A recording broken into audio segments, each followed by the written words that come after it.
আলহামদুলিল্লাহ ভালো আছি আমরা সবাই। আমরা গত ক্লাসে কি পড়েছিলাম বলো, একটু বলো না, কালকে কি পড়েছিলাম আগের দিন ক্লাসে? হ্যাঁ বলো আবার। ট্রাইগ্লিসারাইড, তাই না? আচ্ছা, ওটা কি মানে কিছু বুঝাইছিলাম না? তা কিছুই বুঝাই নেই। তোমার নেট সমস্যা নাকি, না পিসিতে কথা? স্যার ওই যে ট্রাইগ্লিসারাইডের দুই প্রকার তেল ও চর্বি, তো তেল বুঝাতেছিলেন। তেল বুঝাইতেছিলাম? তেল বলো না, তাহলে বলবে যে এরা বরিশালের। আচ্ছা, তেল আর চর্বি, ঠিক আছে। তেলের তো একটা সংজ্ঞা দিছি না, উপরে ওঠার জন্য যেটা ব্যবহার করতে হয় সেটা নাম তেল, তাই না? ঠিক আছে, ট্রাইগ্লিসারাইড।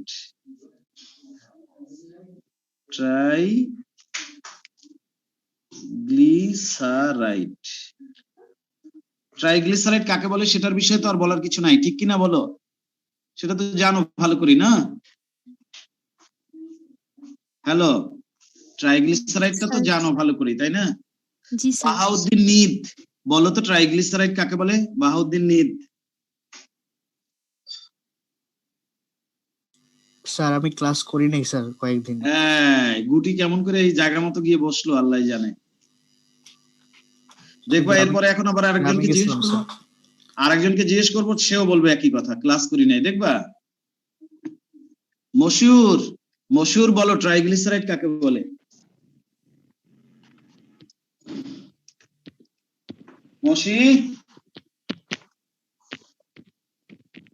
মশিউর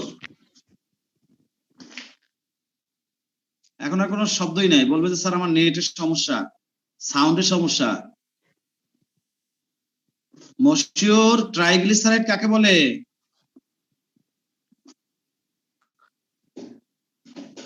কথা বলো। হায় রে আল্লাহ, কথা বলে না কেন? ওই যে কি মেসেজ দিছে, ও কি লিখছে মেসেজে? স্যার ও বলতে আছে, ও বল, কিন্তু শোনা যায় না। ও বলতেছে কি একা একা? স্যার মনে হয় নেট প্রবলেম। নেট প্রবলেম না, ও ইচ্ছা করে নেট প্রবলেম বানায় রাখছে। আচ্ছা যাই হোক, তাহলে এখন পর্যন্ত শুনতেই পারলাম না কারো কাছ থেকে।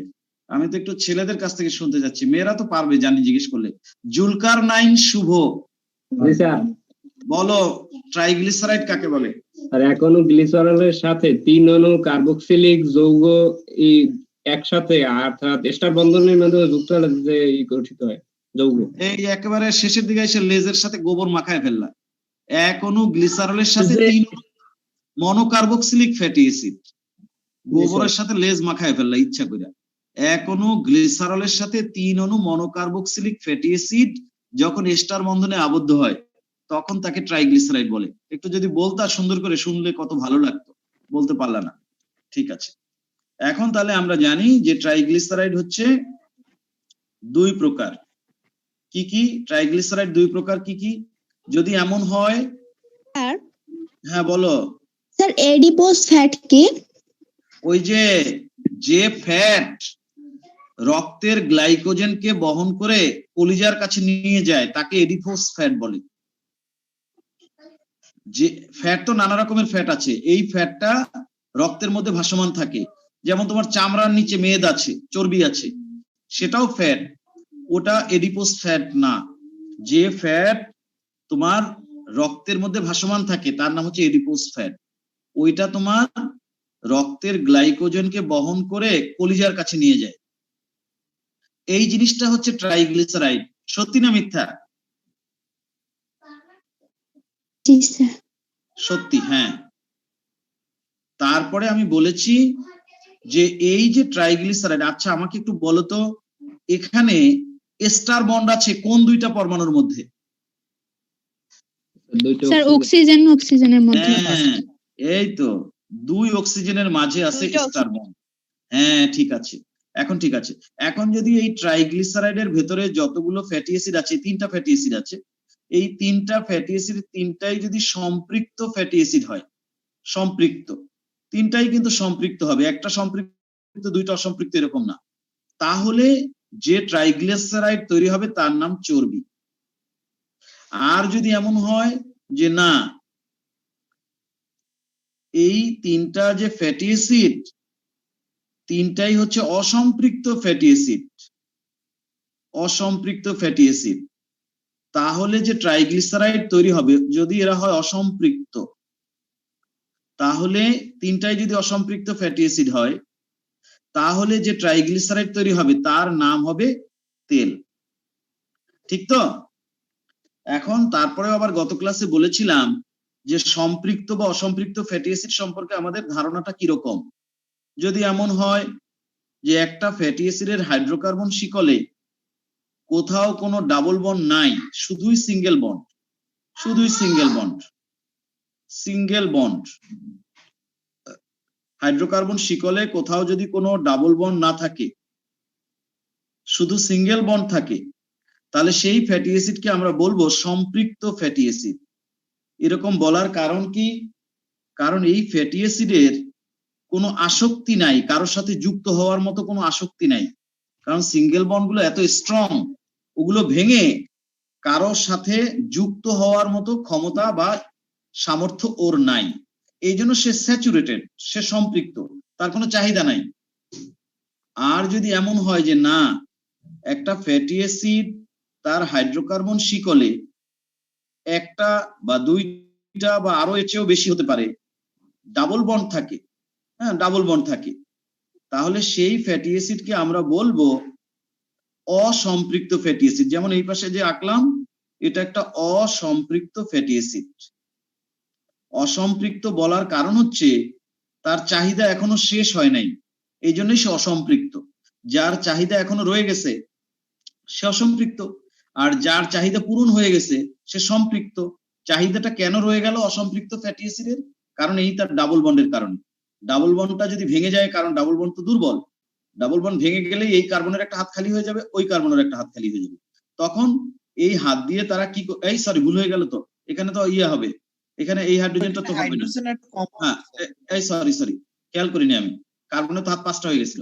আচ্ছা যাই হোক, এখন কি দাঁড়ালো, যদি এখানে এমন হয়, এই বন্ড দেখাতে গিয়ে খেয়াল করছি, যদি এই ডাবল বন্ড ভেঙে যায় তখন এই কার্বনের একটা হাত খালি হয়ে যাবে, ওই কার্বনের একটা হাত খালি হয়ে যাবে, তখনই না এই হাত দিয়ে তারা কাউকে ধরবে। তার মানে অসম্পৃক্ত যেটা, সে কারোর সাথে যুক্ত হওয়ার ইচ্ছে তার আছে। আচ্ছা এইগুলো গতকালকের কথা বলেছি। এবার আমরা হ্যাঁ বলো। সম্পৃক্ত ফ্যাটি অ্যাসিডের ক্ষেত্রে যদি কার্বনের সাথে অক্সিজেনের ডাবল বন্ড থাকে তাহলে তো সেটা সম্পৃক্ত হইতে পারবে, মানে শুধু কার্বন কার্বন থাকলে সমস্যা না না, কার্বন কার্বনের বন্ডে ডাবল বন্ড থাকবে, কার্বনের সাথে অক্সিজেনের যে ডাবল বন্ড ওটা স্ট্রং বন্ড, ওটা আবার ভাঙবে না। এইখানকার ডাবল বন্ডের চেয়ে এই ডাবল বন্ডটা strong bond. Carbon carbon double বন্ডের যতটুকু স্ট্রেংথ, তার চেয়ে কার্বনের সাথে অক্সিজেনের যে ডাবল বন্ড তার স্ট্রেংথ বেশি। এই জন্য যার স্ট্রেংথ সবচেয়ে কম সেটা আগে ভাঙবে, এই কার্বন কার্বনের ডাবল বন্ড থাকলে সেটাই ভাঙবে আগে। বুঝতে পারছো বিষয়টা? অসম্পৃক্ত ফ্যাটি অ্যাসিডের কার্বন কার্বনের যে ডাবল বন্ড এটা আগে ভাঙবে। এখানে তো ডাবল বন্ড একটা আছে, যেমন এই COOH এর মধ্যে তো একটা ডাবল বন্ড আছে।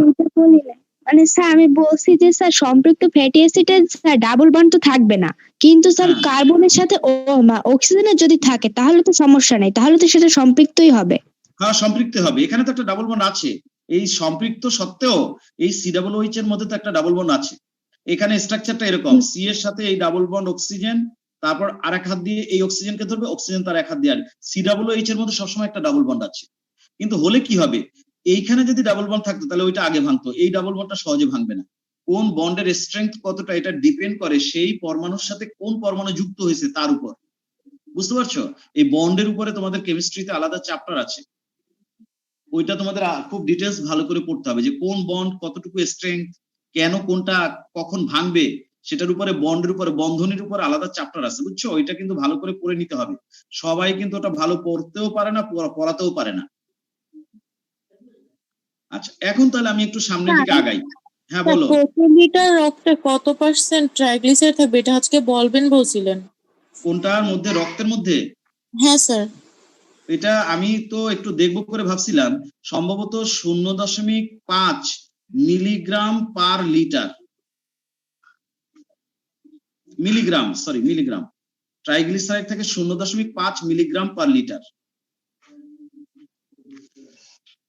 আর্টেরিওস্ক্লেরোসিসের কথা বলছি না তোমাদের? জি স্যার। তখন এই ইয়েটা দেই নেই না, ইয়েটা ভ্যালুটা দেই নেই না, স্যার 0.5 দিছিলেন, বলছিলেন স্যার, ডাউট বলছিলেন। আছে। কোশ্চেন ও, দিয়ে বুঝছি। রাখুন। তোমাদের বলছিলাম কিন্তু পরে বলছিলাম যে একটু তোমরা কি করছো, তোমরাও তো একটু নেটে দেখতে পারতা। স্যার নেটে পাইনি। নেটে পাও না? স্যার হ্যাঁ বলো, কালকে থেকে আমি স্যার একটু মানে ব্যস্ত যে ছিলাম। হ্যাঁ, মাজেদা বলো। মাজেদা বেগমের বইতে এরকম একটা লাইন ছিল যে জীবদেহের মাত্র 0.5% লিপিড দ্বারা গঠিত, এরকম একটা লাইন পেয়েছি জাস্ট। 0.5%, সেটা তো আমি বলছি, জি সেটা স্যার। তো নোটে বলা, সেটা তো বলছি যে জীবদেহের মধ্যে মাত্র 0.5% থাকে হচ্ছে তোমার লিপিড। কিন্তু রক্তে কত কত মিলিগ্রাম পার লিটার ট্রাইগ্লিসারাইড থাকবে, সেটা থাকাটা নিরাপদ, তার চেয়ে বেশি হলে অনিরাপদ, সেটারও একটা ভ্যালু আছে। আমি তো ভুলে গেছি, তোমরা একটা কাজ করো, মেসেঞ্জারে একটা মেসেজ লিখে সার্চ করে রাখো, মেসেজ দিয়ে রাখো, যাতে আমি ভুলে না যাই। আমি বের করতে পারবো, আমি বের করে তোমাদের দিয়ে দেবো না। আমি ভুলে গেছি, কালকে থেকে আজকে ওই যে বললাম না, ফেসবুকে যারা অ্যাড আসছো তারা দেখছো হয়তো, ওই যে আমার একটা বিল্ডিং এর চলে, ছাদ ঢালাইয়ের কাজ চলে, সেই জন্য তো একটু চাপের মধ্যে আছি গত 2 দিন ধরে। আজকে মোটামুটি শেষ হয়েছে, আমি আজকে নেটে ঢুকবো। এই 2 দিন ধরে আমি ক্লাস ছাড়া নেটে, কালকে তো 3টার ক্লাস নিতেই পারি না, কালকে বিকাল 3টার ক্লাস নিচ্ছে রাত 9টায়। তো যাই হোক, এখন এই যা আলোচনা করছি এগুলো একটু নোট লিখতে থাকি, তারপর আবার সামনে প্রসঙ্গ যখন আসবে আরো লিখবো। তোমরা তো তেল চর্বির কোনো কথা লেখোই নাই না, লিখছো নাকি? না না স্যার। না শুধু স্যার। 2 পর্যন্ত। বুঝছি, হ্যাঁ হ্যাঁ, বুঝছি স্যার। বুঝছি। তাহলে এখন শুরু করো। লেখো, ট্রাইগ্লিসারাইড প্রধানত 2 প্রকার, যথা রোমান 1 লেখো তেল, তেলটা আগে লিখি। আমাদের বাঙালিদের তেলই লাগে বেশি, আমরা তেল খাইও বেশি, মানুষের মারিও বেশি। এত তেল পৃথিবীর কোনো দেশে মানুষ খায় না, দেখো না, ওরা খায় অলিভ অয়েল, অল্প একটু দিয়ে সুন্দর ফ্রাই প্যানে দিয়ে রান্না শেষ। আর আমাদের তো তেল ইচ্ছা মতো। আবার মহিলারা গল্প করে, আমি কিন্তু 6 লিটার খাই, ও বলে আমি 9 লিটার খাই। বলে দেখছো তুমি কত বড় লোক, এখন যত তেল খাবা পরে আবার তত তেল বের হবে, বুঝছো? তেল বেশি খাবা না, তেল কাউরে বেশি মারবাও না আর খাবাও না, তাহলে জীবনটা ভালো থাকবে। স্যার, রাজনীতিবিদদের প্রিয় খাবার। ওইটা তাদের কথা বাদ দাও, বাংলাদেশের রাজনীতিবিদদের কথা বাদ দাও। লেখো তেল, তেল লিখে লেখো, ট্রাইগ্লিসারাইড প্রধানত 2 প্রকার, যথা রোমান 1 লেখো তেল, তেল লিখে হাইফেন দিয়ে লেখো, আন্ডারলাইন করে হাইফেন দিয়ে লেখো। যখন তেল লিখে আন্ডারলাইন করে হাইফেন দিয়ে লেখো,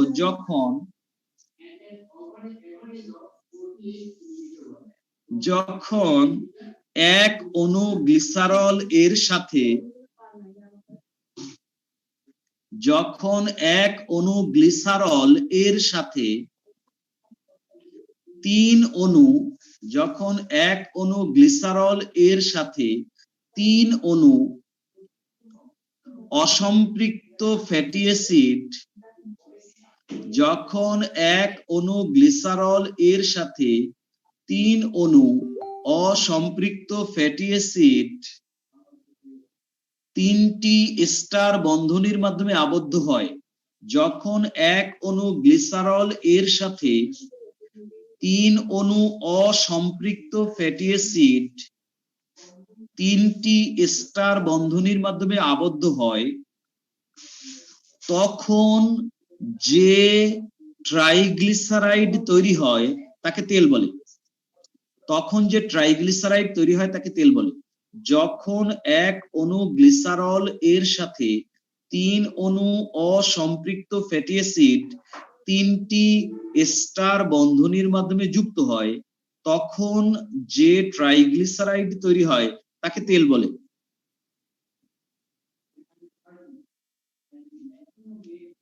লিখছো? জি জি স্যার। স্যার। দাড়ি সাথে এইটা লেখো, সাথে লেখো, তেল এর সাধারণ সংকেত নিম্নরূপ। এবার এটা লেখো, তেল তেল তেল, এই যে এতদিন ধরে তেল খালি দেখছো আর খাইছো, এবার সাধারণ সংকেত লেখো, CH2COCr, CH2CR, কিন্তু সাথে এটা লিখতে হবে, অসম্পৃক্ত ফ্যাটি অ্যাসিড। এই কথাটা এরকম লিখতে হবে কিন্তু, অসম্পৃক্ত ফ্যাটি অ্যাসিড। আমার তো জায়গা নাই, তুমি সুন্দর করে লেখো এইখানে যদি CH2 লিখি, মানে H2C ওরকম না লিখে যদি CH2 বন্ড ডাবল ও CR লিখি, তাহলে কি সমস্যা হবে?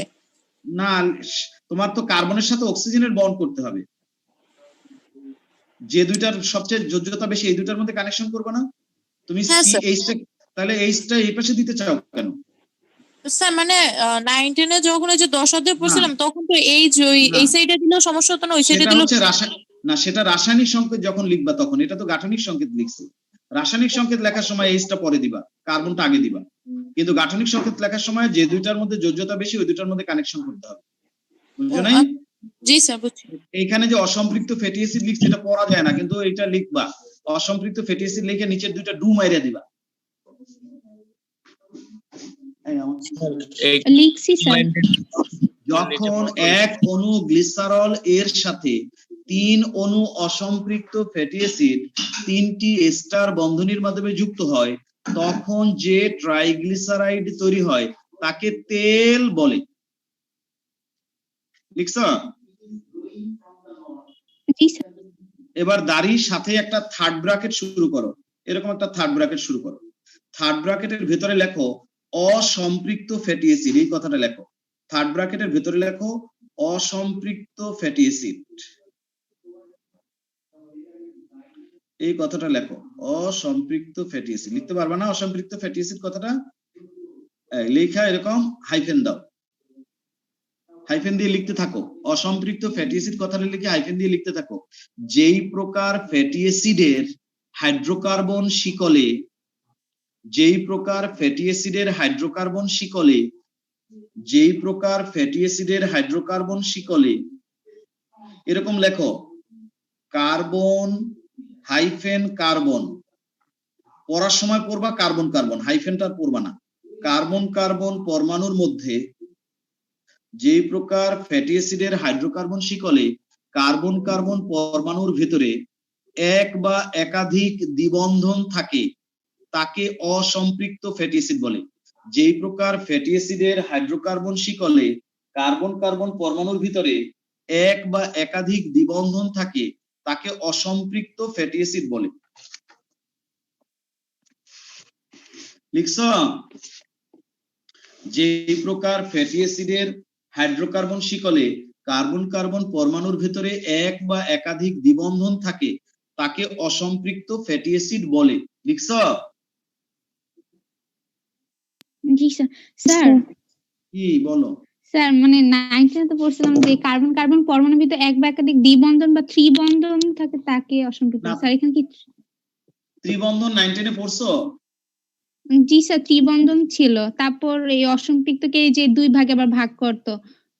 এই এখানে আমি একটা ছবি দেখাই, দেখো, লাইনে থাকো।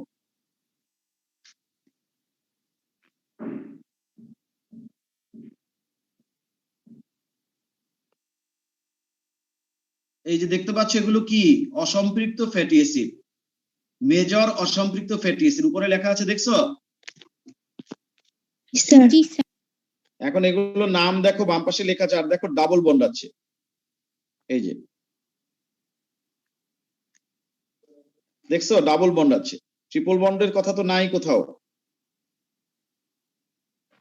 তারপর এগুলো কি মেজরের উপর ভিত্তি করে মানে সংখ্যাটা হয়েছে? হ্যাঁ হ্যাঁ। এখন এখান থেকে আমরা কয়েকটা উদাহরণ দিব। যেই প্রকার ফ্যাটি অ্যাসিডের হাইড্রোকার্বন শিকলে কার্বন কার্বন পরমাণুর ভিতরে এক বা একাধিক দ্বিবন্ধন থাকে তাদেরকে অসম্পৃক্ত ফ্যাটি অ্যাসিড বলে। লিখছো? দাঁড়ি জি স্যার। সাথেই এখন এখান থেকে দুই একটা লেখো, দেখে দেখে দুই একটা লেখো। যেমন যেমন লেখা দুই একটা লেখো এখান থেকে, এবং আবার কোথায় কোথায় পাওয়া যায় তাও এখানে লেখা আছে।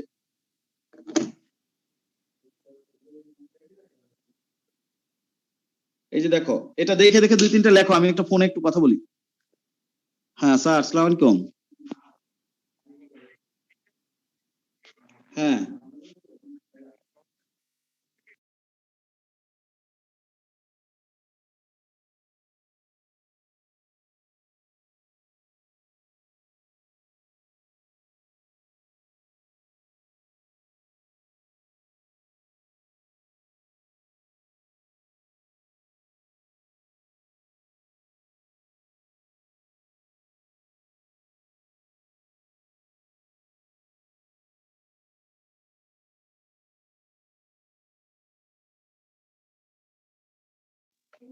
হ্যালো, লিখছো? কয়েকটা লিখছো? জি স্যার। বোঝা যায় না, একটু জুম করেন।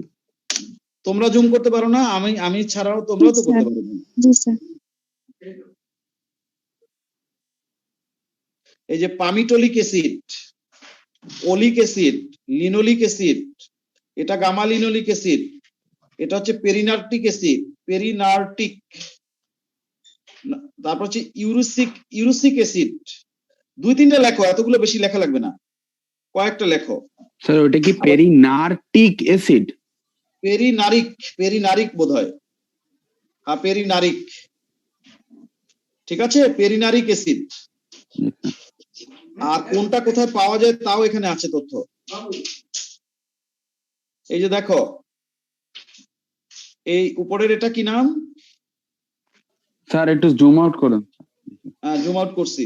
পামিটোলিক অ্যাসিডটা পাওয়া যায় কোথায়? সার্ডিন অয়েল, মাছের তেলের মধ্যে পাওয়া যায়, এই জন্য মাছের তেলটা খাওয়া ভালো। ওই যে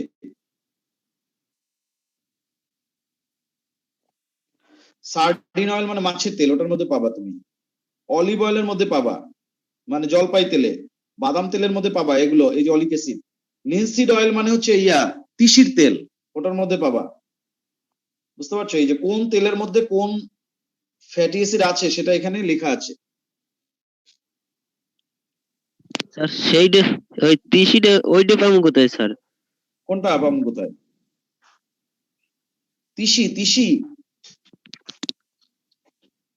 তিসি পাবা কোথায় সেটা? স্যার ওই তিসির কথা বলছেন? তিসি তো হচ্ছে একটা হ্যাঁ, স্যার। ফল বেটা, একটা বীজ। তিসি তো আমাদের দেশে চাষ করে মাঠে ঘাটে, এখন করে না, আগে করতো।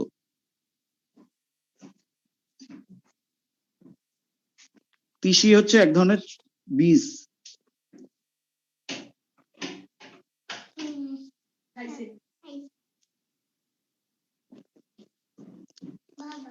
আচ্ছা এখন শোনো, পরের লেখায় যাই। এবার খুব গুরুত্বপূর্ণ কিছু কথা বলবো, মন দিয়ে শোনো।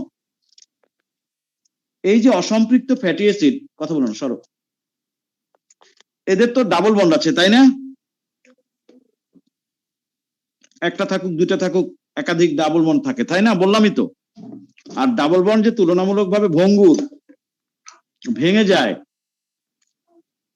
আর ভেঙে যাওয়ার কারণে অসম্পৃক্ত ফ্যাটি অ্যাসিড সহজেই কারোর সাথে যুক্ত হতে পারে। আর যেহেতু তেলের মধ্যে অসম্পৃক্ত ফ্যাটি অ্যাসিড থাকে, তার মানে অসম্পৃক্ত ফ্যাটি অ্যাসিডের যা চরিত্র, তেলেরও তাই চরিত্র। তার মানে কি, তেল কিন্তু সহজেই বিক্রিয়া অংশগ্রহণ করে, একজন আরেকজনের সাথে বিক্রিয়া অংশগ্রহণ করে, একজন আরেকজনের সাথে সহজেই যুক্ত হয়ে যায়। তুমি সরিষার তেলের মধ্যে সয়াবিন তেল ঢেলে দাও, দেখবে যে মিশে যাবে আস্তে আস্তে। বুঝো না জিনিসটা? জলপাই তেলের মধ্যে সয়াবিন তেল ঢালো, দেখবে যে আস্তে আস্তে মিশে যাবে। কিন্তু চর্বি জিনিসটা এমন না। তুমি চর্বি মনে করো ঘি, এটার ভেতরে তুমি যতই ডালডা মিশাও, এটা মিশবে না কখনো। চর্বি একটার সাথে আরেকটা মিশবে না, কারণ চর্বির ভেতরে থাকে তো সম্পৃক্ত ফ্যাটি অ্যাসিড, ওরা রাসায়নিকভাবে বিক্রিয়া করে না, নিষ্ক্রিয়। আর তেলের মধ্যে থাকে হচ্ছে অসম্পৃক্ত ফ্যাটি অ্যাসিড, ওরা যেহেতু ওদের বন্ড ভেঙেই আরেকজনকে ধরতে পারে, রাসায়নিক বিক্রিয়া করতে পারে ভালো। এই জন্য তেল হচ্ছে রাসায়নিকভাবে সক্রিয়, আর চর্বি কিন্তু রাসায়নিকভাবে নিষ্ক্রিয়। এই কথাটা আমি এখন বলবো, বুঝছো কিনা আমার কথাটা? আগে যে লিখলাই মাত্র, ওই ব্র্যাকেটটা ক্লোজ করো, থার্ড ব্র্যাকেটটা ক্লোজ করো। অসম্পৃক্ত ফ্যাটি অ্যাসিড কাকে বলে যে ব্র্যাকেটের মধ্যে লিখছো, সাথে কয়েকটা উদাহরণ দিছো। এবার ওই ব্র্যাকেট ক্লোজ করো, ক্লোজ করে তারপর লিখতে শুরু করো।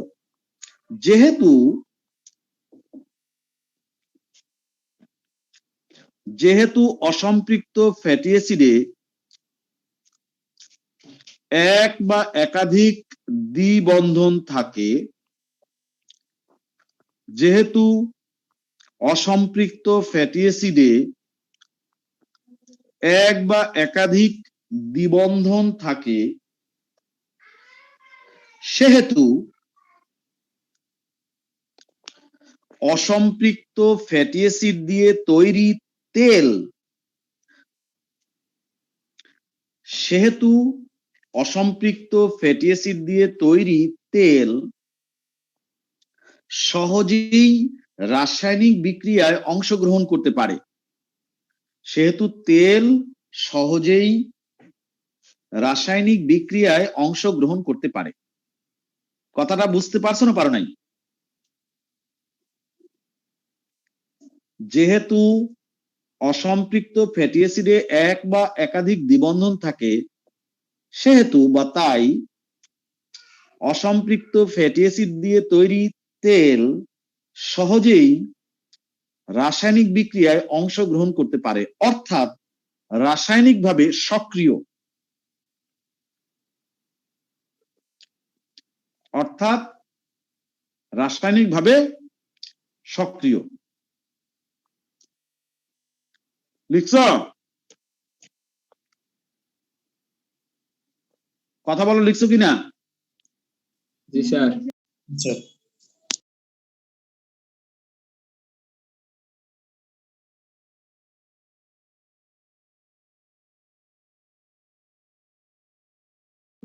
আচ্ছা, লিখছো সবাই? জি স্যার। আচ্ছা, ঠিক আছে। এবার একটা কথা বলি, শোনো। এই যে অসম্পৃক্ত ফ্যাটি অ্যাসিড গুলো আছে, একটু আগে তো আবার বললাম যে অসম্পৃক্ত ফ্যাটি অ্যাসিডের যা বৈশিষ্ট্য, তেলেরও তাই বৈশিষ্ট্য, কারণ অসম্পৃক্ত ফ্যাটি অ্যাসিড দিয়েই তো তেল তৈরি হয়েছে। এখন আর একটা বৈশিষ্ট্যের কথা বলি, কিরকম দেখো সেটা। এই যে অসম্পৃক্ত ফ্যাটি অ্যাসিড গুলো, এদের গলনাঙ্ক হচ্ছে খুব কম। যেমন মনে করো, কারো গলনাঙ্ক 10 ডিগ্রি সেলসিয়াস, কারো গলনাঙ্ক হয়তো 5 ডিগ্রি সেলসিয়াস, কারো গলনাঙ্ক হচ্ছে 15 ডিগ্রি সেলসিয়াস ইত্যাদি। এরকম অসম্পৃক্ত ফ্যাটি অ্যাসিড গুলোর গলনাঙ্ক হচ্ছে খুব কম, গলনাঙ্ক কম।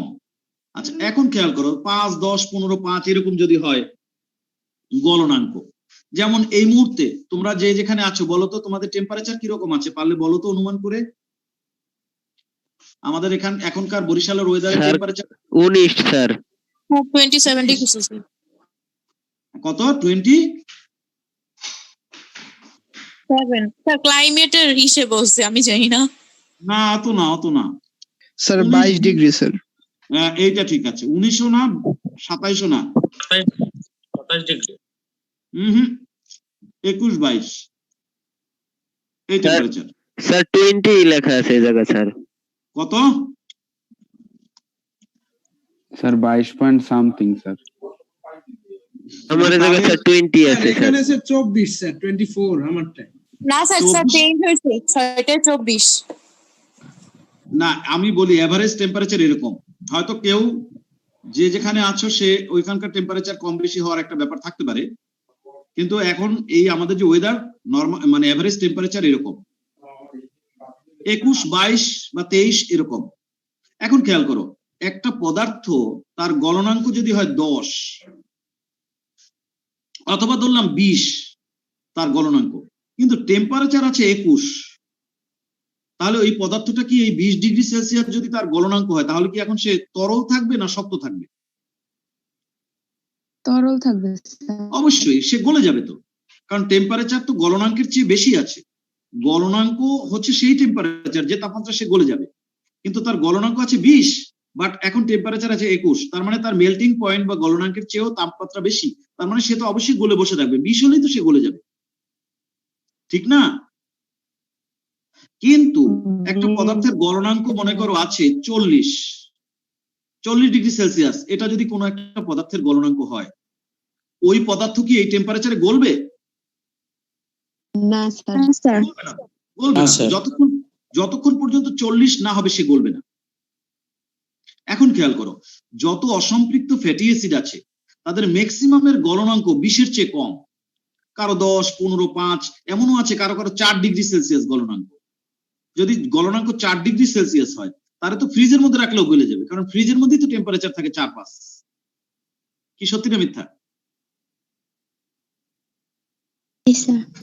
এই কারণেই অসম্পৃক্ত ফ্যাটি অ্যাসিড দিয়ে যে তৈরি হচ্ছে তেল, এই তেলটা এই কারণেই সাধারণ তাপমাত্রায় তরল থাকে। কারণ কি, তেলের ভেতরে যে অসম্পৃক্ত ফ্যাটি অ্যাসিড আছে তাদের সবারই গলনাঙ্ক খুব কম, সাধারণ তাপমাত্রার চেয়ে কম। সাধারণ তাপমাত্রা মনে করো এটাকে ধরো সাধারণ তাপমাত্রা, বা এটা তো একটু ঠান্ডা এখন শুরু হয়েছে, 20 থেকে 25 এটাকে বলা হয় সাধারণ তাপমাত্রা। তো যদি অসম্পৃক্ত ফ্যাটি অ্যাসিডদের গলনাঙ্ক 20-এর চেয়ে কম হয়, তাহলে তো অবশ্যই সে সাধারণ তাপমাত্রায় তরল মানে গলে বসে থাকবে। এই জন্য অসম্পৃক্ত ফ্যাটি অ্যাসিডরা সাধারণ তাপমাত্রায় তরল, মানে অসম্পৃক্ত ফ্যাটি অ্যাসিড দিয়ে যে তেল তৈরি হচ্ছে সেটা সাধারণ তাপমাত্রায় তরল।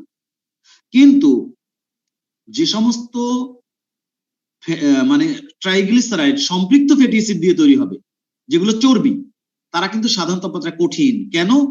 কারণ সম্পৃক্ত ফ্যাটি অ্যাসিডদের গলনাঙ্ক হচ্ছে কারোরই 30-এর নিচে না।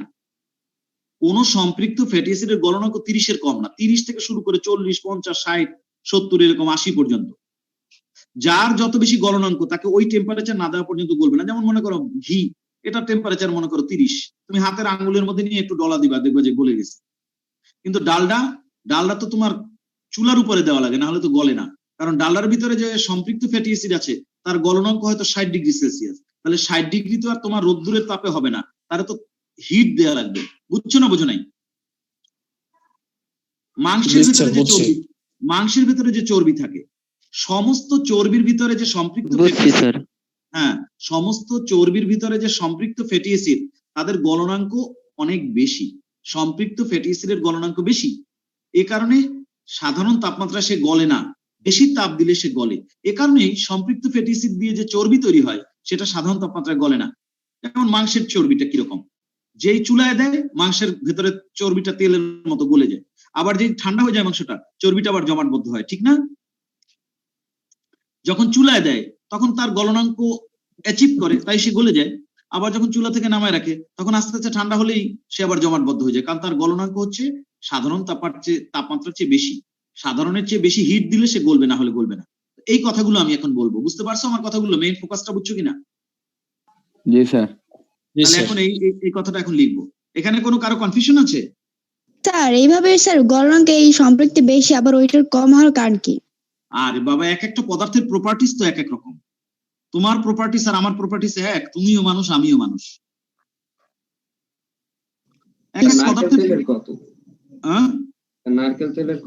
নারকেল তেলের মনে করো যে তোমার কি বলা যায় 20, 25, 20, 23, 24 এরকম নারকেল তেলের গলনাঙ্ক। তার চেয়ে নিচে নামলে কিন্তু আবার সে জমে যায়। নারকেল তেল, পাম তেল, এগুলো কিন্তু তেল না, চর্বি। নারকেল তেল কিন্তু তেল না, চর্বি। পাম তেল চর্বি। বোঝা গেল কথাগুলো? যেগুলো সাধারণ তাপমাত্রায় তরল থাকবে সেগুলো তেল, আর যেগুলো সাধারণ তাপমাত্রায় জমে যাবে সেগুলো হচ্ছে চর্বি। আচ্ছা এখন লিখলে বাকিটা পরিষ্কার হবে। এখন কোন জায়গায় আছি? আগের লাইনটা কি লিখলা? ওই যে রাসায়নিক বিক্রিয়ার কথা লিখছো না? একটু খাওয়া পানি দাও। এখন ওইখানে যাও, রাসায়নিক বিক্রিয়ার ওখানে যাও। ওই যে একটু আগে তো লিখলা রাসায়নিক ভাবে সক্রিয়, এই কথাটা লিখলা না? তেল রাসায়নিক ভাবে সক্রিয়, এই কথাটা লিখলা না? ওইখানে এবার লিখতে থাকো। ওইখানে আবার লিখতে থাকো। লেখো, প্রায় সকল অসম্পৃক্ত ফ্যাটি অ্যাসিডের গলনাঙ্ক, প্রায় সকল অসম্পৃক্ত ফ্যাটি অ্যাসিডের গলনাঙ্ক, প্রায় সকল অসম্পৃক্ত ফ্যাটি অ্যাসিডের গলনাঙ্ক সাধারণ তাপমাত্রা, ব্র্যাকেটের মধ্যে লেখো 20 থেকে 25 ডিগ্রি সেলসিয়াস,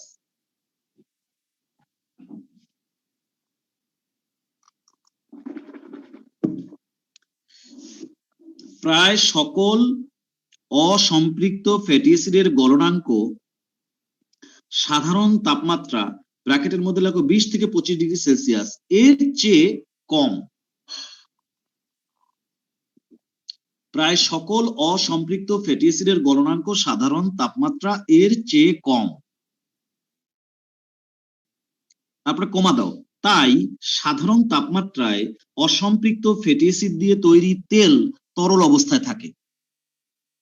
তাই সাধারণ তাপমাত্রাটাই তার জন্য যথেষ্ট গলে যাওয়ার জন্য।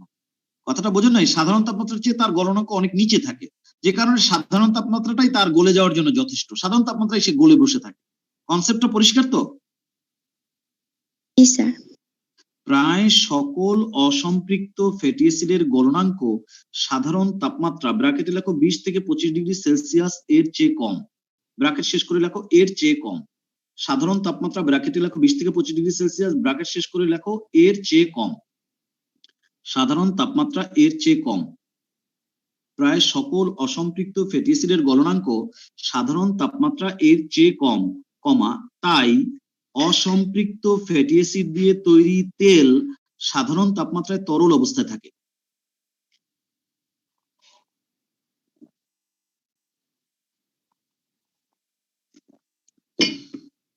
তাই অসম্পৃক্ত ফ্যাটি অ্যাসিড দিয়ে তৈরি তেল সাধারণ তাপমাত্রায় তরল অবস্থায় থাকে। লিখছ?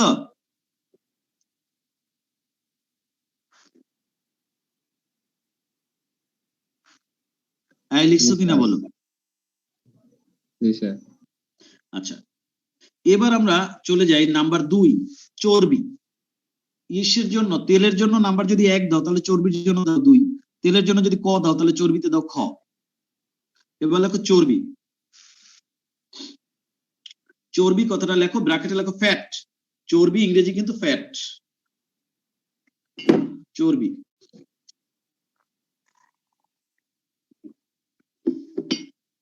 এবার চর্বি বা ফ্যাট কথাটা লিখে হাইফেন দিয়ে, আন্ডারলাইন করে হাইফেন দিয়ে লেখো, যখন এক অণু গ্লিসারল এর সাথে, তেলের ঠিক উল্টা লিখবা, যখন এক অণু গ্লিসারল এর সাথে 3 অণু সম্পৃক্ত ফ্যাটি অ্যাসিড 3টি এস্টার বন্ধনীর মাধ্যমে আবদ্ধ হয়। যখন এক অণু গ্লিসারল এর সাথে 3 অণু সম্পৃক্ত ফ্যাটি অ্যাসিড 3টি এস্টার বন্ধনীর মাধ্যমে আবদ্ধ হয়, তখন যে ট্রাইগ্লিসারাইড তৈরি হয় তাকে চর্বি বলে।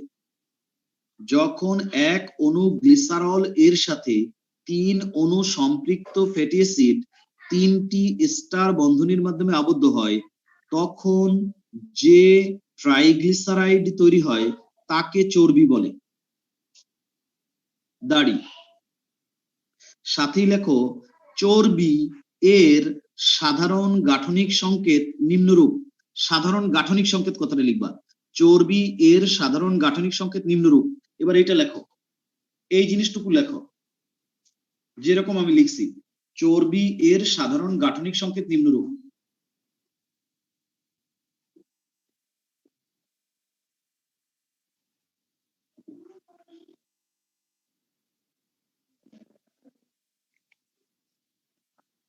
হইলে বইল।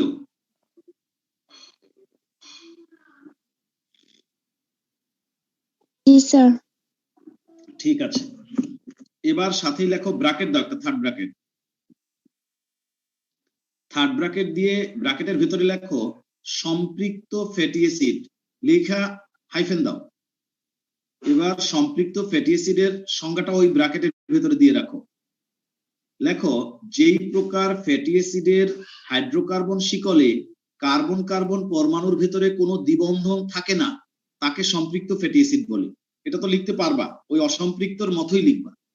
যেই প্রকার ফ্যাটি অ্যাসিডের হাইড্রোকার্বন শিকলে কার্বন কার্বন পরমাণুর ভিতরে কোনো প্রকার দ্বিবন্ধন থাকে না তাকে সম্পৃক্ত ফ্যাটি অ্যাসিড বলে। যেই প্রকার ফ্যাটি অ্যাসিডের হাইড্রোকার্বন শিকলে কার্বন কার্বন পরমাণুর ভিতরে কোনো প্রকার দ্বিবন্ধন থাকে না তাকে সম্পৃক্ত ফ্যাটি অ্যাসিড বলে। যেই প্রকার ফ্যাটি অ্যাসিডের হাইড্রোকার্বন শিকলে কার্বন কার্বন পরমাণুর ভিতরে কোনো প্রকার দ্বিবন্ধন থাকে না তাকে সম্পৃক্ত ফ্যাটি অ্যাসিড বলে। এখানে টেবিল থেকে কয়েকটা উদাহরণ লেখো, ইত্যাদি, যে কয়টা পারো লেখা ইত্যাদি লেখো। ছবির দিকে তাকাও, স্ক্রিনে দেখো কতগুলো সম্পৃক্ত ফ্যাটি অ্যাসিডের ছবি আছে, সংকেত আছে, নাম লেখা সংকেত লেখো, তারপরে শেষে ইত্যাদি লেখো, গোটা 3-4 লেখো, 2-3টা যা পারো লেখো। লেখা শেষ হলে আমাকে বলো।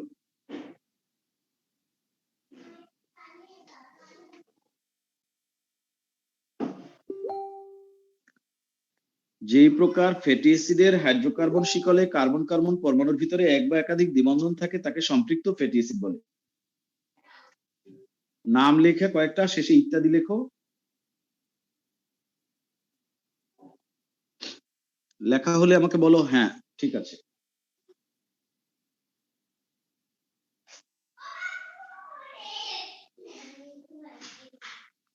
যে কয়টা পারো লেখো, বেশি লেখার দরকার নেই, 2-3টা লিখলেও চলবে। আচ্ছা, এবার ব্র্যাকেট ক্লোজ করো। ব্র্যাকেট ক্লোজ করে লেখো, যেহেতু সম্পৃক্ত ফ্যাটি অ্যাসিডের হাইড্রোকার্বন শিকলে কোনো দ্বিবন্ধন থাকে না, যেহেতু সম্পৃক্ত ফ্যাটি অ্যাসিডের হাইড্রোকার্বন শিকলে কোনো দ্বিবন্ধন থাকে না, তাই এই প্রকার ফ্যাটি অ্যাসিড দিয়ে তৈরি চর্বি সহজে রাসায়নিক বিক্রিয়ায় অংশগ্রহণ করে না। যেহেতু সম্পৃক্ত ফ্যাটি অ্যাসিডের হাইড্রোকার্বন শিকলে কোনো দ্বিবন্ধন থাকে না, তাই এই প্রকার ফ্যাটি অ্যাসিড দিয়ে তৈরি চর্বি সহজে কারো সাথে রাসায়নিক বিক্রিয়ায় অংশগ্রহণ করে না, অর্থাৎ চর্বি রাসায়নিকভাবে নিষ্ক্রিয়। যেহেতু সম্পৃক্ত ফ্যাটি অ্যাসিডের হাইড্রোকার্বন শিকলে কার্বন কার্বন পরমাণুর ভিতরে কোনো প্রকার দ্বিবন্ধন থাকে না, তাই এই প্রকার ফ্যাটি অ্যাসিড দিয়ে তৈরি চর্বি সহজে কারো সাথে রাসায়নিক বিক্রিয়ায় অংশগ্রহণ করে না, অর্থাৎ চর্বি রাসায়নিকভাবে নিষ্ক্রিয়।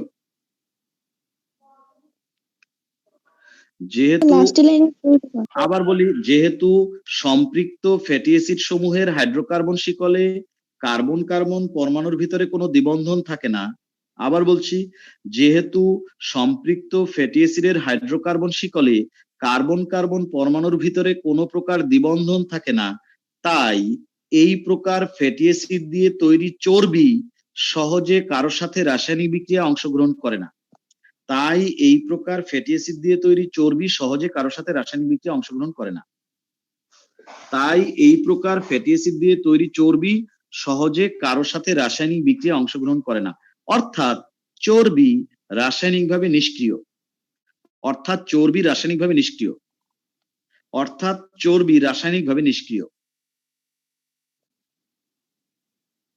লেখা হইলে বলিও। হইছে। ঠিক আছে, একেবারে ওই তেলের ঠিক বিপরীত। এবার সাথেই লেখো, ওই চর্বির ওখানে যে কথাটা লিখছো সেরকম ভাবে লেখো। সম্পৃক্ত ফ্যাটি অ্যাসিড সমূহের গলনাঙ্ক সাধারণ তাপমাত্রার চেয়ে বেশি। সম্পৃক্ত ফ্যাটি অ্যাসিড সমূহের গলনাঙ্ক সাধারণ তাপমাত্রা, ব্র্যাকেটে লেখো 20 থেকে 25 ডিগ্রি সেলসিয়াস, ব্র্যাকেট শেষ করে লেখো এর চেয়ে বেশি। সম্পৃক্ত ফ্যাটি অ্যাসিড সমূহের গলনাঙ্ক সাধারণ তাপমাত্রা এর চেয়ে বেশি, তাই সম্পৃক্ত ফ্যাটি অ্যাসিড দিয়ে তৈরি চর্বি সাধারণ তাপমাত্রায় গলে যায় না, বরং কঠিন অবস্থায় থাকে। যেহেতু সম্পৃক্ত ফ্যাটি অ্যাসিড সমূহের গলনাঙ্ক সাধারণ তাপমাত্রা এর চেয়ে বেশি, তাই সাধারণ তাপমাত্রায় সম্পৃক্ত ফ্যাটি অ্যাসিড দিয়ে তৈরি চর্বি গলে যায় না, বরং কঠিন অবস্থায় থাকে। সম্পৃক্ত ফ্যাটি অ্যাসিড সমূহের গলনাঙ্ক সাধারণ তাপমাত্রা এর চেয়ে বেশি, তাই সম্পৃক্ত ফ্যাটি অ্যাসিড দিয়ে তৈরি চর্বি সাধারণ তাপমাত্রায় গলে যায় না, বরং কঠিন অবস্থায় থাকে। সম্পৃক্ত ফ্যাটি অ্যাসিড দিয়ে তৈরি চর্বি সাধারণ তাপমাত্রায় গলে যায় না, বরং কঠিন অবস্থায় থাকে। সম্পৃক্ত ফ্যাটি অ্যাসিড সমূহের গলনাঙ্ক সাধারণ তাপমাত্রা এর চেয়ে বেশি, তাই সম্পৃক্ত ফ্যাটি অ্যাসিড দিয়ে তৈরি চর্বি সাধারণ তাপমাত্রায় গলে যায় না, বরং কঠিন অবস্থায় থাকে। লিখছ? জি স্যার। দাড়ি সাথেই লেখো নারকেল তেল, সয়াবিন তেল, ঘি, মাখন, ডালডা, পনির। নারকেল তেল, সয়াবিন তেল, সয়াবিন তো না, পাম তেল। নারকেল তেল, পাম তেল, সয়াবিন কিন্তু না। সয়াবিন তেল কিন্তু আবার তোমার তেল, কিন্তু পাম তেলটা তেল না, চর্বি। নারকেল তেল, পাম তেল, তারপরে হচ্ছে তোমার কি বললাম, ঘি, মাখন, ডালডা, পনির।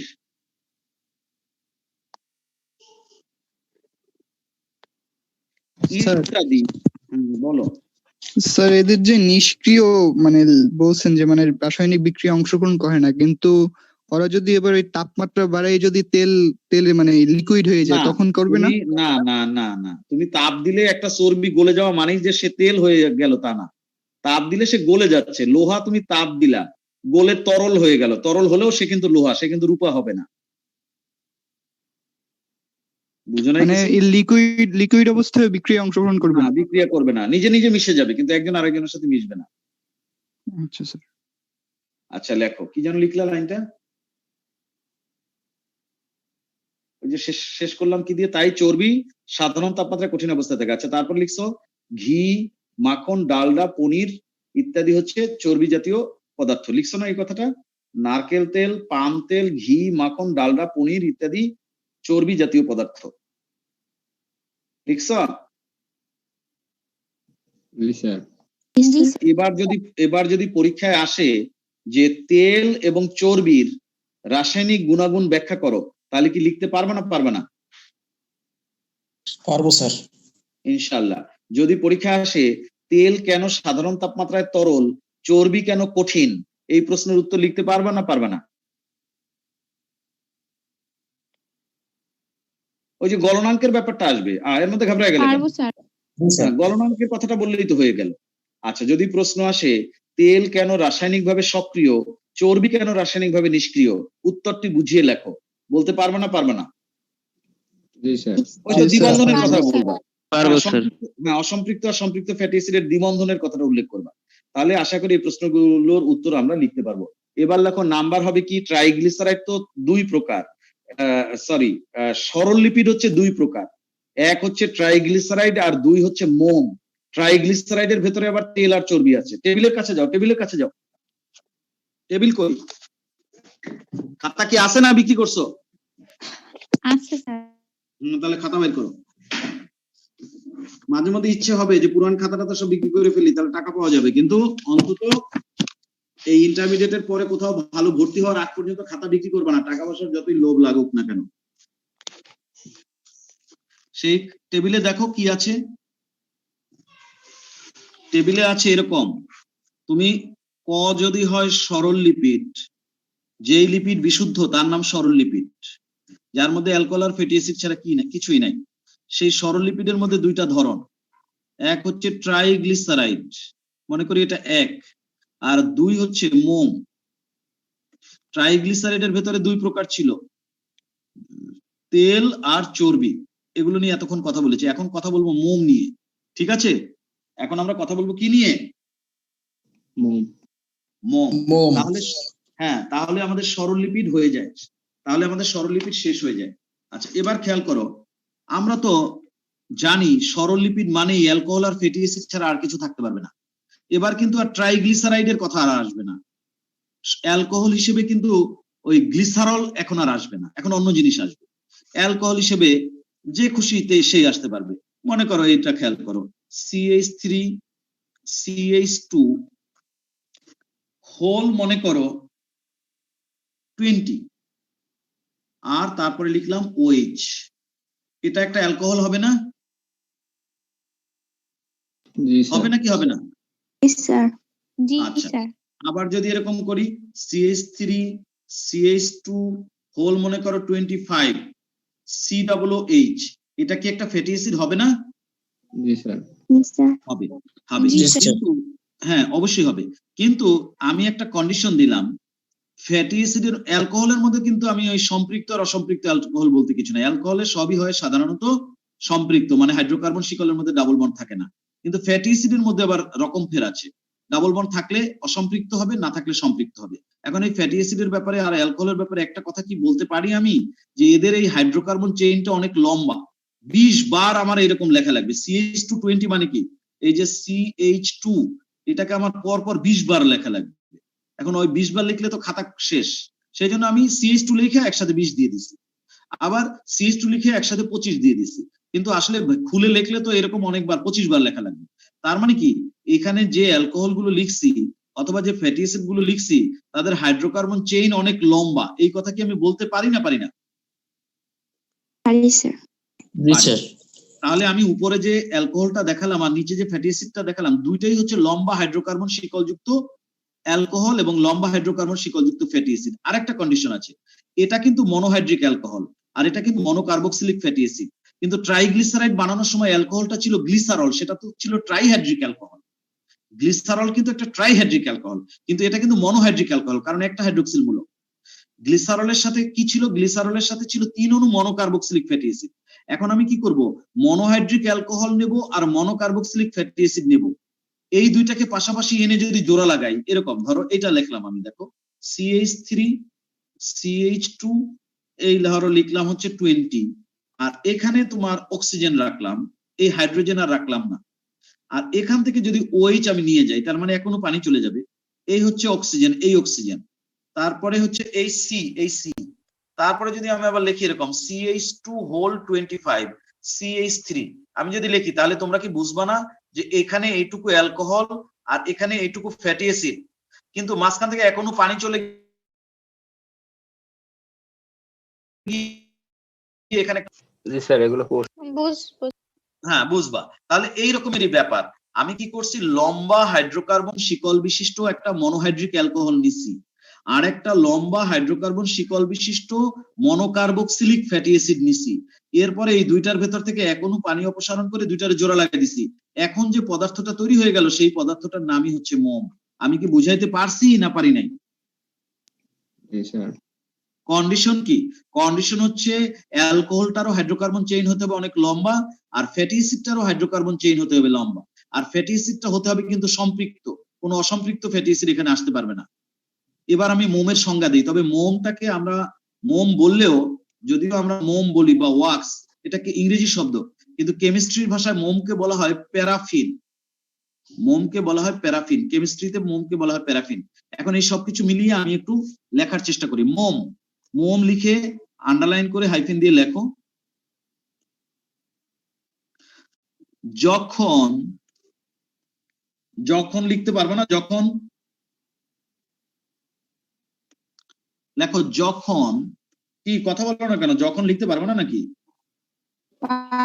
জি স্যার। আর লেখো হ্যাঁ, যখন 20 থেকে 24 কার্বন পরমাণু বিশিষ্ট, কার্বন পরমাণু বিশিষ্ট, যখন 20 থেকে 24 কার্বন পরমাণু বিশিষ্ট, এটা বললেই বোঝা যায় হাইড্রোকার্বন শিকল অনেক লম্বা হয়ে গেল। যখন 20 থেকে 24 কার্বন পরমাণু বিশিষ্ট মনোকার্বক্সিলিক ফ্যাটি অ্যাসিডের সাথে, মনোকার্বক্সিলিক মানে একটা কার্বক্সিল মূলক থাকবে, মনোকার্বক্সিলিক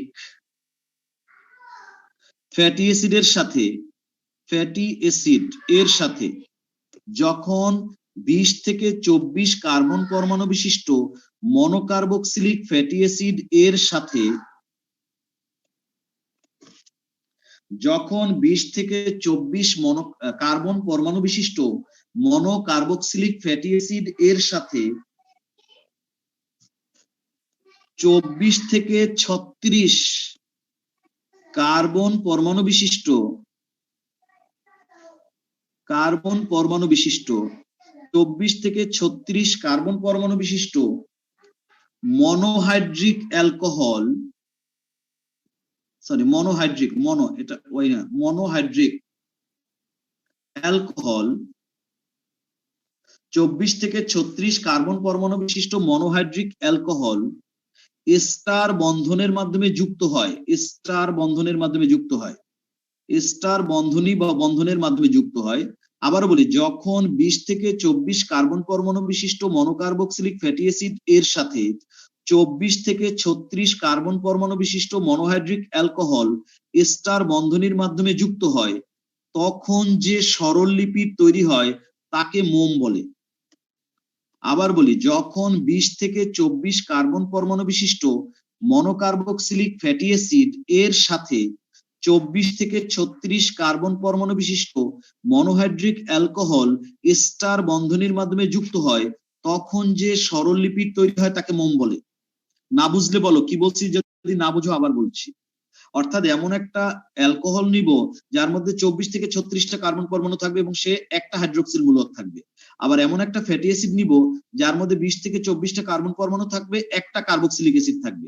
এই রকমের দুইটা জিনিস, একটা মনোহাইড্রিক অ্যালকোহল, একটা মনোকার্বক্সিলিক ফ্যাটি অ্যাসিড, দুইটারে যদি আমি এস্টার বন্ডের মাধ্যমে জোড়া লাগাই দেই তাহলে যে সরল লিপিড তৈরি হবে তার নাম মোম। বুঝছো কিনা বলো? জি। আবার মিলাও লাইনটা, লাইনটা মিলাও। যখন 20 থেকে 24 কার্বন পরমাণু বিশিষ্ট মনোকার্বক্সিলিক ফ্যাটি অ্যাসিড এর সাথে 24 থেকে 36 কার্বন পরমাণু বিশিষ্ট মনোহাইড্রিক অ্যালকোহল এস্টার বন্ধনীর মাধ্যমে যুক্ত হয়, তখন যে সরল লিপিড তৈরি হয় তাকে মোম বলে। স্যার কার্বন সংখ্যা কম হলে কি? কম হলে তো মোম হবে না, তোমার হাত থাকার দরকার দুইটা। তোমার যদি একটা থাকে তাহলে তুমি কি পরিপূর্ণ মানুষ হইতে পারবা?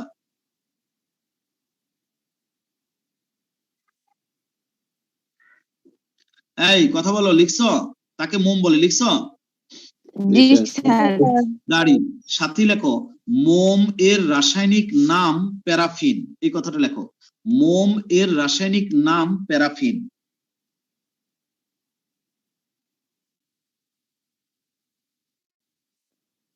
মোম এর রাসায়নিক নাম প্যারাফিন।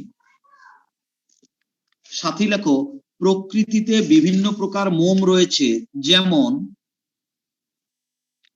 প্রকৃতিতে বিভিন্ন রকমের মোম রয়েছে, যেমন মৌমাছির যে মোম ওটা ছাড়াও কিন্তু অনেক মোম আছে। মৌমাছির মোমটাকে বলা হয় মৌ মোম, বি ওয়াক্স, মৌ মোম। তারপরে আমাদের কানের মধ্যেও মোম আছে, কিন্তু আমাদের কানের মধ্যে মোম আছে, ওটাকে বলে সিরুম্যান। আমাদের কানের মধ্যে একটা তরল মোম আছে যেটার মধ্যে ময়লা আটকায় যায়। প্রকৃতিতে বিভিন্ন রকমের মোম রয়েছে, যেমন মৌ মোম, সিরুম্যান। তারপরে লেখো সুবেরিন। সুবেরিনটা হচ্ছে আমাদের চামড়ার উপরে থাকে, চামড়াটা একদম সুন্দর মসৃণ, এটা সুবেরিনের জন্য হয়। চামড়ায় যদি সুবেরিন না থাকতো তাহলে দেখাই তো গুই সাপের চামড়ার মতো। তারপর হচ্ছে সিবাম। সিবাম এটাও বিভিন্ন প্রাণীর ত্বকের উপরে, পালকের উপরে থাকে। হাঁসের পালকের উপরে কিন্তু প্রচুর মোম থাকে, সিবাম জাতীয় মোম, এই জন্য পানি লাগলেও ভেজে না। ল্যানোলিন, সরি বাংলায় লিখছি না, ল্যানোলিন ইত্যাদি, এগুলো সব মোমের উদাহরণ ইত্যাদি। প্রকৃতিতে বিভিন্ন রকমের মোম রয়েছে ইত্যাদি ইত্যাদি। এই কয়েকটা নাম লিখে ইত্যাদি লিখে দাও। ল্যানোলিন কোথায় পাওয়া যায়? এটা উদ্ভিদে পাওয়া যায়। স্যার এই যে প্রথমে মৌ মোম বলছিলেন না, এটা কোথায় পাওয়া যায় জানো? মৌচাকের মধ্যে পাওয়া যায়, মৌচাকের ভেতরে যেটা পাওয়া যায় সেটাই তো মৌ মোম, মৌমাছি যেটা আর কি তৈরি করে। আচ্ছা এবার একটু লেখো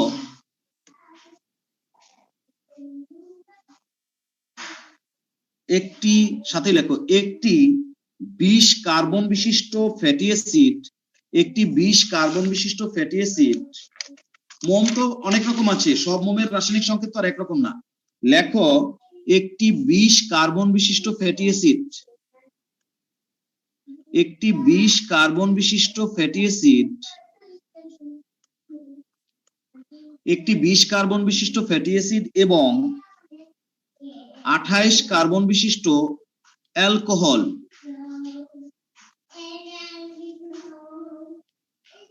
একটি 20 কার্বন বিশিষ্ট ফ্যাটি অ্যাসিড এবং, তোমরা কিন্তু নিচে নিচে লিখবা না, লাইন ভরে লিখবা।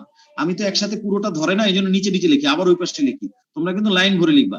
একটি 20 কার্বন বিশিষ্ট ফ্যাটি অ্যাসিড এবং একটি 28 কার্বন বিশিষ্ট অ্যালকোহল পরস্পরের সাথে যুক্ত হয়ে নিম্নরূপ মোম তৈরি হয়। একটি 20 কার্বন বিশিষ্ট ফ্যাটি অ্যাসিড এবং একটি 28 কার্বন বিশিষ্ট অ্যালকোহল পরস্পরের সাথে যুক্ত হয়ে নিম্নরূপ মোম তৈরি হয়। স্ট্রাকচারটা লেখো CH3, এটা রাসায়নিক সংকেত, CH2 তারপরে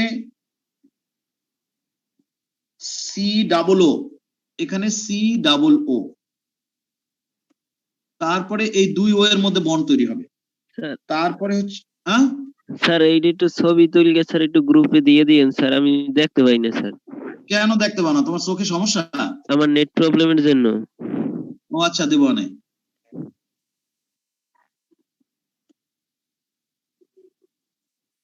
এই আমি বলি তুমি শোনো, CH3 হাইফেন দিয়ে, আমি ছবি তো দিবই, CH3 হাইফেন, তারপরে একটা ব্র্যাকেট দাও, ফার্স্ট ব্র্যাকেটের ভেতরে লেখো CH2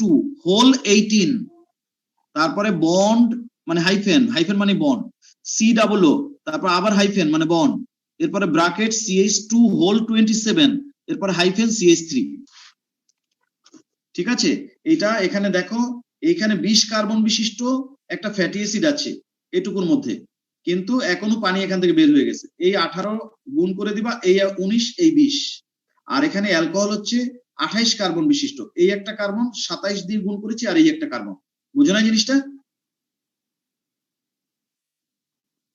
একটি 20 কার্বন, কথা বলো না, বুঝতে পারছো কিনা? একটি 20 কার্বন বিশিষ্ট ফ্যাটি অ্যাসিড এবং একটি 28 কার্বন বিশিষ্ট অ্যালকোহল পরস্পর যুক্ত হয়ে নিম্নরূপ মোম তৈরি হয়। এরপরে এই স্ট্রাকচারটা লেখো। সবাই লিখতে পারছো? CH3 জি CH2 whole 18 COO CH2 whole 27 CH3 শেষ। এবার নিচে লেখো একটা স্টার চিহ্ন দাও, নিচে একটা স্টার চিহ্ন দাও, দিছ? লেখো মোমের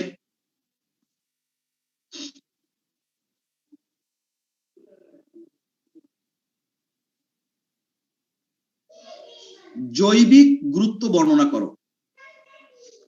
জীব জগতে গুরুত্ব, জীব জগতে মোমের কি দরকার, জৈবিক গুরুত্ব, এটা তোমাকে বর্ণনা করতে হবে। মোম কি কি কাজে লাগে, যেমন উদ্ভিদের পাতার উপরে মোমের আবরণ আছে, কাণ্ডের উপরেও আছে, এই কারণে পানি ভেতর থেকে বাইরে বের হয়ে যেতে পারে না। তারপরে হচ্ছে তোমার ওই যে বললাম মৌমাছি যে চাক বানায় সেটা মোমের জন্য দরকার। মোম দিয়ে তুমি মোমবাতি বানাতে পারো, মোম দিয়ে তুমি কি বলা যায়, এই যে বায়োলজিতে যে বিভিন্ন ডিসেক্টিং বক্স বানায় তার মধ্যে মোম দেওয়া থাকে, মোম দিয়ে তোমার লিপস্টিক তৈরি হয়, মোম দিয়ে তোমাদের বিভিন্ন রকমের প্রসাধনী তৈরি হয়, যা পারো সব লিখবা। এগুলো হচ্ছে মোমের জৈবিক গুরুত্ব বর্ণনা করো, গুরুত্বপূর্ণ না, মোমের জৈবিক গুরুত্ব বর্ণনা করো। জীব, আমরা যেহেতু প্রাণী, আমরাও জীব মানুষ, আমাদেরও যত রকমের মোমের ব্যবহার আছে সেগুলো সব লিখবা। ব্র্যাকেটে লেখো SW, এটা হোমওয়ার্ক। মোমের জৈবিক গুরুত্ব বর্ণনা করো, এটা হোমওয়ার্ক, এটা লিখলে আমাদের সরল লিপিড লেখা শেষ। আগামী ক্লাসে আমরা যৌগিক লিপিড শুরু করব। সবাই ভালো থাকো, আল্লাহ হাফেজ। স্যার বলো স্যার একটা কোশ্চেন ছিল স্যার, এই যে ফার্স্ট পেপারের যে স্যার এই যে উপক্রমণিকা স্যার, ওইখান থেকে কোশ্চেন আছে? না না, ওখান থেকে আসে না। আচ্ছা স্যার, আমাদের কলেজে তাও করাইতে আছে স্যার ওইগুলো। ওটা তো ইন্ট্রোডাকশন দিয়ে প্রশ্ন আসে না। বলো, ওটা সিলেবাসের বাইরে। স্যার আমার এক হ্যাঁ বলো। স্যার আমার এক friend আপনার কাছে পড়তে চায়, এখন কি এই ব্যাচে অ্যাড হ্যাঁ, করব না add নতুন কোনো করো। ব্যাচ? না না, এই তোমাদের ব্যাচে অ্যাড আচ্ছা। করো, নতুন ব্যাচ খুলবো কলেজ খোলার পরে, এছাড়া আর খুলবো না। যারা পড়বে এখন এই 3টা ব্যাচ আছে, 3টা টাইম আছে, তোমরা জানো তো তোমাদের পড়ার টাইম 3টা, শনি সোমবুধ সকাল 8টা, শনি সোমবুধ বিকাল 3টা, আর রবি মঙ্গল বৃহস্পতি 5:30, এখন যেটা তোমরা পড়ো। যারা আসবে এই 3টা ব্যাচের মধ্যে ঢুকতে হবে। একেবারে নতুন ব্যাচ খুলবো, পরীক্ষা কলেজ খুলবে তারপর, তার আগে না। নতুন স্টুডেন্ট তো একদিন দুই দিন পর পরই 2-1 জন আসে, রোজ তো আর নতুন ব্যাচ খোলা যাবে না। তারপরে যখন কলেজ খুললে নতুন ব্যাচ খুলবো, ওদের সাথে তারা পেছনের চ্যাপ্টার গুলো ব্যাকআপ করবে, এটাই নিয়ম। সবাই ভালো থাকো, আল্লাহ হাফেজ। স্যার তেল আর চর্বির লিস্ট একটু দিয়েন। আচ্ছা ঠিক আছে।